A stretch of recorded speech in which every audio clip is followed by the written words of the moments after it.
युवा कांग्रेस द्वारा एक अनोखा प्रदर्शन देखने को मिला है। जिस प्रकार से आप देखेंगे जो नामकरण के लिए पहुंचे हुए हैं, क्या से प्रदर्शन कर रहे हैं? इस देश का आम जनता का पैसा स्टेट बैंक ऑफ इंडिया और LIC में मौजूद रहता है। उसी को देश के प्रधानमंत्री नरेंद्र मोदी ने अपने उद्योगपति मित्र को बेच दिया, आम जनता का पैसा सौंप दिया।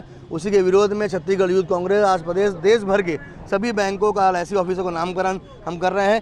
जैसे पहले भारतीय जीवन बीमा निगम होता था, उसे हम अडानी जीवन बीमा निगम हम लोगों ने एक पोस्टर लगाया है। और आज 7 दिन हो गए इस मामले को। इस देश का सबसे बड़ा घोटाला है ये अडानी स्कैंडल, और देश के प्रधानमंत्री मौन है। हम इस आंदोलन के जरिए प्रधानमंत्री से मांग कर रहे हैं कि वो तत्काल JPC जांच की मांग करें और जो दोषी हैं, जो गौतम अडानी, उनको तत्काल सजा दे।